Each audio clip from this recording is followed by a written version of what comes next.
No ar, o programa Tudo Posso, com o Padre Kennedy.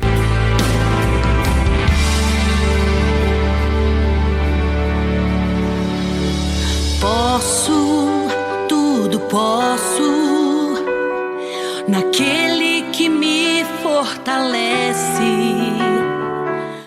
Louvado seja nosso Senhor Jesus Cristo, salve Maria, bem-vindo ao programa Tudo Posso, um conteúdo que ensina a velejar nos ventos fortes da vida e que hoje vai te ajudar a lidar com a avareza, que é um pecado capital e, claro, como você está percebendo, estamos vendo os pecados capitais no espelho.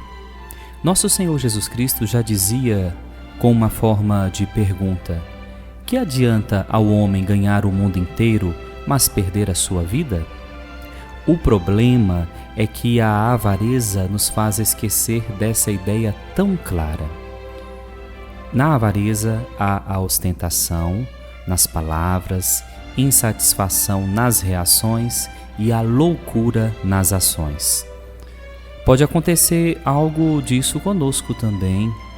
Assim como alguns pensadores já afirmaram, sentimos a necessidade de provar para nós que podemos conseguir. Imaginemos um diálogo com alguém que vai explicando os motivos da sua conduta. Eu quero estudar. Ótimo. Para ser um excelente profissional. Ótimo. E assim ter um bom salário. Ótimo. E então eu poderei ser alguém na vida. Aqui está o erro. É fácil de perceber como esse erro, trocar o ter pelo ser, gera uma escravidão, uma dependência, uma insatisfação, aquela que parece no segundo espelho. Pensemos em nós em forma de pergunta. Estamos sempre insatisfeitos? Temos sempre a sensação de que nos falta alguma coisa? Todos temos potencialmente esse pecado instalado em nós. Basta lembrar que um dos 12 apóstolos de nosso Senhor Jesus Cristo, o Judas, vai se perder, tornar-se um traidor precisamente pela avareza. Que dó! Judas, apesar de seguir Jesus havia 3 anos, vai acabar por entregá-lo aos seus inimigos, o vendendo por 30 moedas de prata. E o mais importante, Judas não era um traidor, foi se tornando um traidor na medida que seu coração foi se endurecendo. E o que foi endurecendo o coração de Judas? A avareza, o apegamento imoderado às coisas materiais. Na avareza, vemos mais claramente que em qualquer outro defeito aquelas palavras de Jesus: onde estiver o teu tesouro, aí estará o teu coração. Judas foi colocando seu coração nas riquezas até que chegou um momento em que já não havia lugar para Cristo. Esse mesmo processo pode acontecer na vida de qualquer um de nós. Aparece a preocupação desmedida com ter mais, ganhar mais, acumular mais, até que de repente já não há lugar para os outros, para a família, para Deus. E agora, Padre Kennedy, o que vamos fazer para lutar contra a avareza? O primeiro passo é a virtude do desprendimento. Mais do que o ter ou não ter, o que importa é a nossa atitude desprendida de liberdade em relação aos bens materiais. São José Maria Escrivá, certa vez, nos dá uma explicação interessante.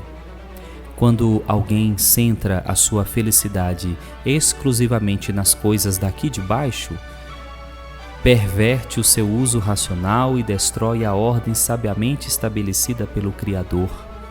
O coração fica triste e insatisfeito. Penetra por caminhos de um eterno descontentamento e acaba escravizado já aqui na terra, convertendo-se em vítima desses mesmos bens que talvez tenha conseguido à custa de esforços e renúncias sem número.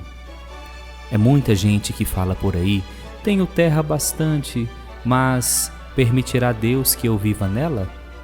Cuidado com isso, porque quando lemos o Evangelho de nosso Senhor Jesus Cristo, também perceberemos claramente que Judas teve avisos, mas não levou-os em consideração. O próprio Cristo o advertiu a respeito da sua avareza. E aí eu volto à pergunta: de quanta terra precisa uma pessoa para ser feliz? E aí uma resposta pode vir: o criado pegou na pá, fez uma cova em que coubesse fulano e colocou dentro 7 palmos de terra. Não precisava de mais. Eu acredito que você entendeu. Convém notar que só falamos de avareza, não de ambição. É que a ambição pode ser boa, mais ainda, um cristão deve ser ambicioso. Ambicioso de ser mais do que de ter. Ambicioso de felicidade, de amor, ambicioso de Deus, que é o único que pode satisfazer o seu coração. E as nossas perguntas para o exame de consciência são estas, em relação ao pecado capital da avareza vista no espelho. Você tem atitudes exibicionistas em relação aos bens que possui? Se sente inquieto pelo ter? Compra coisas por impulsividade? Qual tipo de produto costuma ser a sua tentação próxima? Eletrônicos, roupas, artigos esportivos? Você vive muito em função das modas? Se deixa sugestionar pela necessidade imperiosa de novos modelos ou upgrades? Você se sente habitualmente insatisfeito? Tem a sensação constante de que te falta alguma coisa? Está perdendo tempo em busca de possíveis compras na internet? Se deixa enganar por falsas razões que justifiquem a preocupação desmedida com ter mais, ganhar mais, acumular mais? Entendo que mais do que o ter ou não ter, o que importa é a minha atitude de liberdade em relação aos bens materiais? Está adotando um estilo desprendido? Sabe cuidar dos seus bens? Se esforça para que as coisas durem? Portanto, deixa nosso Senhor Jesus Cristo ser a tua única riqueza e você terá muitas riquezas espirituais e materiais e ainda terá de sobra para ajudar ao próximo.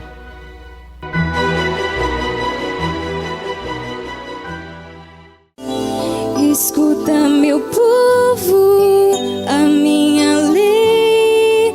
Ouve atento as palavras que te digo. Abrirei a minha boca em parábola. Os mistérios do passado lembrarei. A vida em parábola. Escute agora uma história baseada em fatos do dia a dia e tire um ensinamento para o seu viver. Das obras do Senhor, ó meu povo, não te esqueças. Era uma vez 2 irmãs que estavam conversando.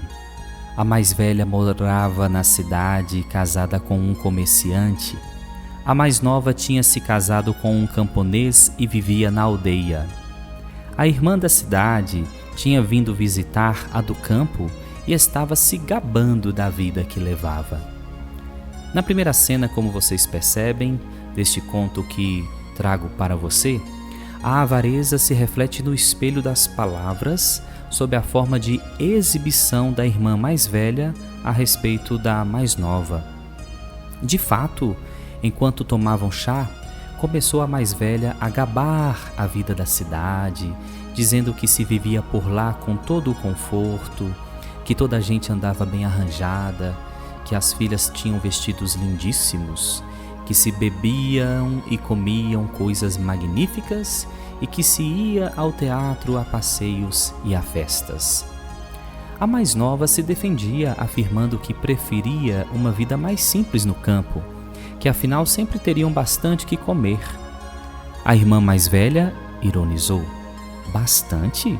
Sim, bastante se vocês se contentarem com a vida dos porcos e das vitelas. Que sabem vocês de elegância e de boas maneiras? Por mais que o teu marido trabalhe como um escravo, vocês hão de morrer como têm vivido, num monte de estrume, e os vossos filhos na mesma. Quanto mal pode fazer uma pessoa avarenta com suas palavras, hein? Humilhar quem leva uma vida mais simples, criar nos outros uma atitude de despeito. As duas mulheres saem de cena e aparece o marido da camponesa, o verdadeiro protagonista do conto e que haviam escutado toda a conversa. Chamava-se Parron. Neste momento, prestemos atenção ao espelho das reações no qual se reflete a insatisfação. Parron, o dono da casa, estava deitado à lareira e escutava a conversa das mulheres, pensando: se tivesse toda a terra que quero, nem o diabo seria capaz de me despertar medo. Foi nessa hora que, mesmo sem querer, fez um desafio ao próprio diabo que estava escondido. O diabo não aparece a Parron, mas aceita o desafio. Parron começa a ter muito sucesso, aumenta suas posses, passa a ter uma vida confortável, mas nunca fica satisfeito. De camponês miserável, muda-se em dono de muitas terras e animais. Mas a cada lote de terra que Parron adquire, surge outro maior e melhor. Até que um camponês lhe fala daquela que parecia ser a oportunidade da sua vida, uma negociação com a tribo dos Baquires, que está disposta a lhe vender o que quiser comprar. E o preço? Perguntou Parron. O nosso preço é sempre o mesmo, 1000 rublos por dia. Por dia? Que medida é essa? Quantos hectares? Não sabemos. Vendemos terra a dia. Fica a pertencer-te toda a terra a que puderes dar volta, a pé, num dia, e são 1000 rublos por dia. Parron ficou surpreendido. Mas num dia pode-se andar muito. O chefe riu. Pois será toda tua, com uma condição: se não voltares no mesmo dia ao ponto donde partiste, perdes o dinheiro. Aqui comparece o terceiro espelho, o das ações. No caso da avareza, o que se reflete no espelho das ações é a loucura de ter cada vez mais. Na véspera do dia da demarcação, Parron quase não dormiu. É verdade que tiveram um sonho de advertência, mas não deu maior importância. Até que finalmente chegou a manhã do grande dia. O chefe veio ter com Parron e, estendendo o braço para a planície: olha para isto, disse ele. Tudo o que vês é nosso. Poderás ficar com o que quiseres. Os olhos de Parron rebrilharam. Era tudo terra virgem, plana como a palma da mão, negra como semente de papoila, e as diferentes espécies de erva cresciam à altura do peito. O chefe tirou o barrete de pele de raposa, o colocou no chão e disse: o sinal é este, partes daqui e voltas aqui. É tua toda a terra a que deres volta. Parrom, acompanhado de um empregado, iria demarcar como que um poligonal que deveria, até o pôr do sol, fechar no ponto de partida. Começa então uma corrida louca contra o tempo. Parrom cometeu o erro de abrir demais. Sempre via mais um pedaço, um campo que valia a pena, e agora era preciso voltar e chegar a tempo. Santo Deus! Abarquei demais e perdi tudo, já não chego antes de o sol se pôr. O medo cortava-lhe a respiração. Parrom continuava a correr, mas a transpiração colava-lhe ao corpo as calças e a camisa. Tinha a boca seca e o peito arquejava como um fole de ferreiro. O coração batia, que nem um martelo, e as pernas quase nem pareciam dele. Parrom sentia-se aterrorizado com a ideia de morrer de fadiga. Consegue chegar na meta e cai no chão. Grande homem, gritou Satanás, a terra que ele ganhou. O criado de Parrom veio a correr e tentou levantá-lo, mas viu que o sangue lhe corria da boca. Parrom morreu.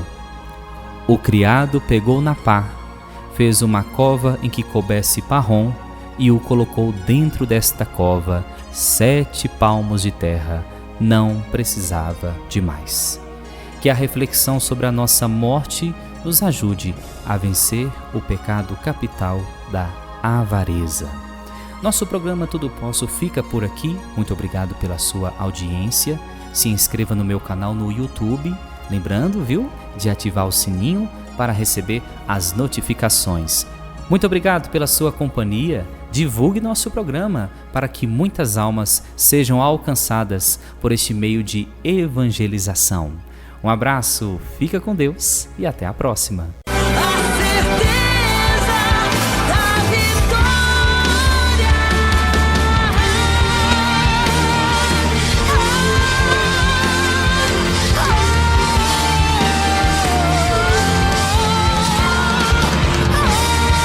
Você ouviu o programa Tudo Posso com Padre Kennedy. Tudo